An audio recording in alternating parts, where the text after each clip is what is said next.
আমার চ্যানেলে তোমাদের সকলকে স্বাগত। আজ আমরা ক্লাস 8-এর রায়ের মার্টিন প্রশ্নবিচিত্রা থেকে ভূগোলের তৃতীয় পর্যায়ক্রমিক মূল্যায়নের প্রথম স্কুল সলভ করব।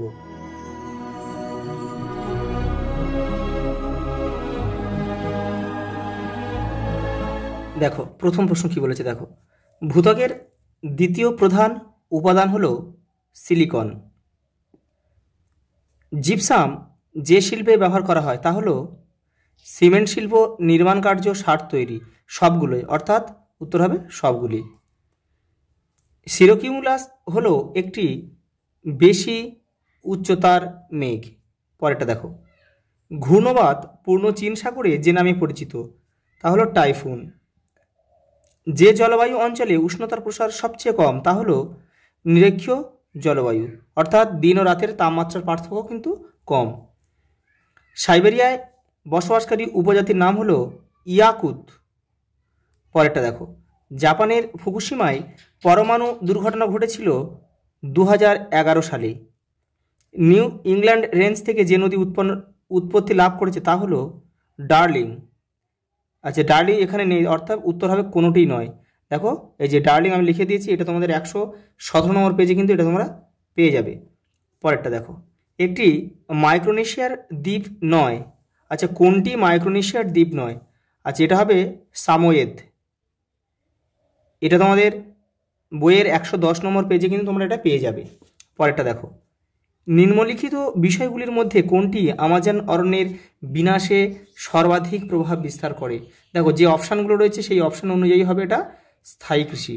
আর সবচেয়ে বেশি প্রভাব বিস্তার করে হচ্ছে তোমার দেখো পশুচারণ। পশুচারণে অরণ্য বিনাশ সবচেয়ে বেশি হয় আমাজনে।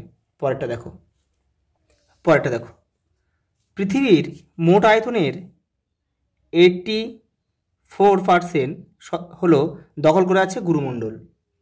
পরেরটা দেখো, অন্তঃকেন্দ্রমণ্ডল ও বহিঃকেন্দ্রমণ্ডলের মাঝে রয়েছে লেহম্যান বিযুক্তি রেখা।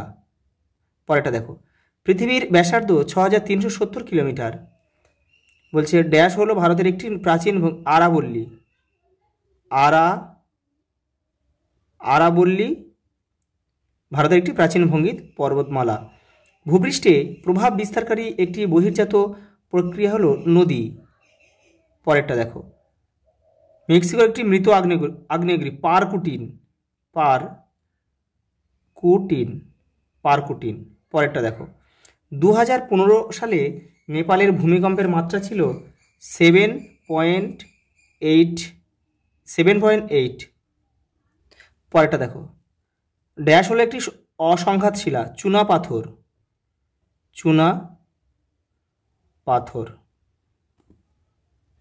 পরেরটা দেখো, কোন শিলা থেকে লোহিত মৃত্তিকার সৃষ্টি হয়? গ্রানাইট। ফিলাইটের রূপান্তরিত রূপ হলো সিস্ট।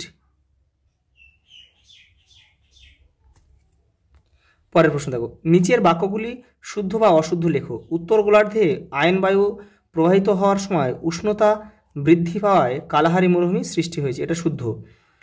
সাহারা মরুভূমির উষ্ণ ধূলিপূর্ণ স্থানীয় বায়ু হলো চিনুক, এটা অশুদ্ধ, এটা হবে শিরক্ষ। পরেরটা দেখো, অ্যানাবেটিক বায়ু রাতের বেলা প্রবাহিত হয়, এটা কিন্তু অশুদ্ধ, এটা হবে দিনের বেলা। বায়ু সীমান্ত দেখা যায় নাতিশীতোষ্ণ ঘূর্ণবাদে, এটা কিন্তু শুদ্ধ। শীতের শুরুতে দিল্লিতে কুয়াশার জন্য দৃশ্যমানতা কমে যায়, এটাও শুদ্ধ। পরের প্রশ্ন দেখো, ইগলু কি? গোলাকার বরফের ঘরকে ইগলু বলা হয়।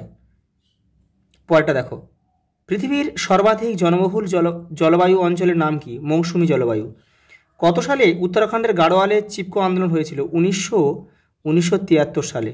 পরেরটা দেখো, আর্থ সামিট কোথায় হয়েছিল? ব্রাজিলের রিও ডি জেনিরো শহর। সালটা হচ্ছে 1992 খ্রিস্টাব্দে। নিউজিল্যান্ডের বৃহত্তম হিমবাহ সৃষ্ট হ্রদের নাম হচ্ছে তাওপো।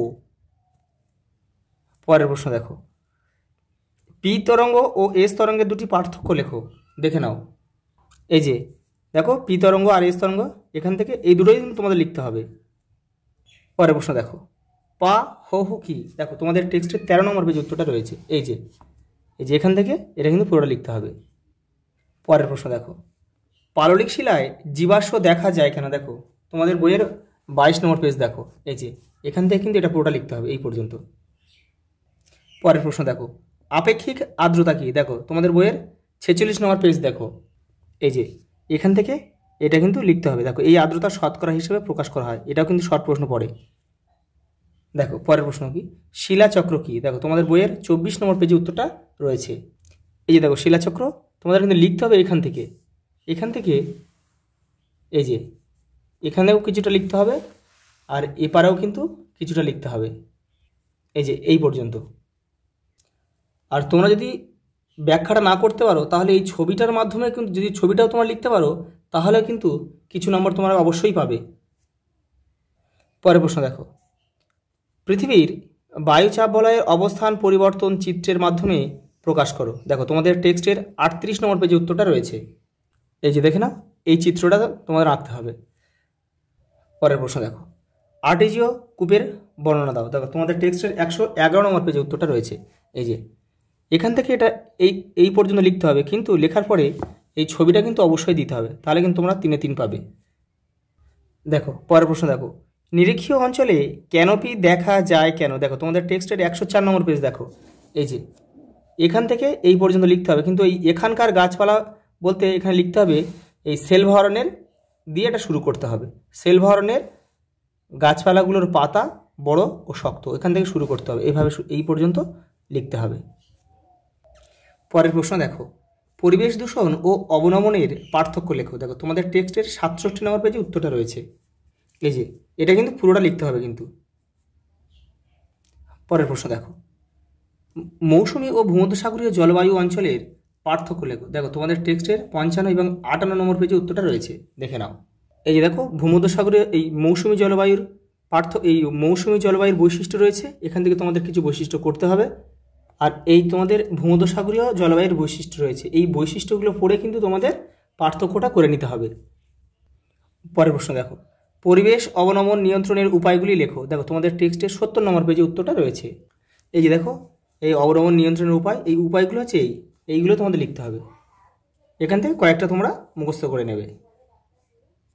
পরেরটা দেখো, মারে ডার্লিং অববাহিকায় কৃষি ও পশুপালনের উন্নতি লাভের কারণগুলি আলোচনা করো।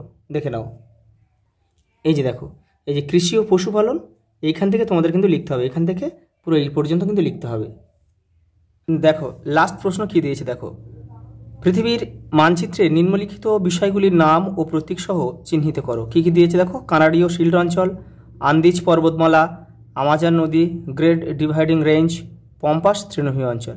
দেখে নাও, এই যে দেখে নাও, এই যে পৃথিবীর মানচিত্র, এখানেই তোমাদের কিন্তু ম্যাপ পয়েন্টিং করতে হবে। দেখে নাও,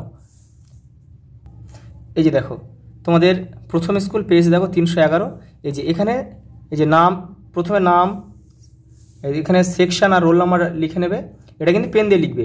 আর ম্যাপের মধ্যে যেটা করবে সেটা কিন্তু পেন্সিলে করবে, আমি কিন্তু পেন দিয়ে করছি, তোমাদের ভিডিওটা বোঝার জন্য কিন্তু আমি পেন দিয়ে করছি, তোমরা কিন্তু এটা পেন্সিলে করবে। দেখো প্রথমে কি দিয়েছে, প্রথমে দিয়েছে কানাডীয় শিল্ড অঞ্চল, এই যে উত্তর আমেরিকার এই যে হাডসন উপসাগর আছে ঠিক তাকে কেন্দ্র করে চারপাশের অঞ্চলটা হচ্ছে কানাডীয় শিল্ড অঞ্চল, এগুলোও কিন্তু কানাডীয় শিল্ড অঞ্চলের মধ্যে অন্তর্গত পুরোটাই। পরেরটা দেখো, দুইটা কি দিয়েছে দেখো, দুইটা দিয়েছে আন্দিজ পর্বতমালা, এই যে দক্ষিণ আমেরিকার পশ্চিম দিকের পুরো উপকূল বরাবর পুরোটাই হচ্ছে কিন্তু আন্দিজ পর্বতমালা। দেখো পরেরটা দিয়েছে আমাজন নদী, এই যে দক্ষিণ আমেরিকার এই যে ব্রাজিল, এখানে এই পুরোটাই হচ্ছে কিন্তু আমাজন নদী। এই যে দেখো আটলান্টিক মহাসাগর পড়েছে, তীর চিহ্ন দিতে হবে কিন্তু, আর প্রশ্ন দাগ নাম্বারটা তোমরা কিন্তু অবশ্যই দেবে। পরেরটা দেখো, পরেরটা দিয়েছে দেখো অস্ট্রেলিয়া হচ্ছে গ্রেট ডিভাইডিং রেঞ্জ, এটা কোথায় অবস্থিত, অস্ট্রেলিয়ার একেবারে পূর্ব দিকে, এই যে পূর্ব উপকূল দিয়ে এই যে এখান থেকে এই পর্যন্ত বিস্তৃত, এই যে 4-এর দাগ দেবে। আর লাস্ট দিয়েছে দেখো পম্পাস তৃণভূমি, পম্পাস তৃণভূমিটা হচ্ছে দক্ষিণ আমেরিকার একদম দক্ষিণের দিকে, প্রায় দক্ষিণের দিকে এই যে পম্পাস তৃণভূমি এই জায়গা। আজ এই পর্যন্ত, দেখা হবে পরের ভিডিওতে।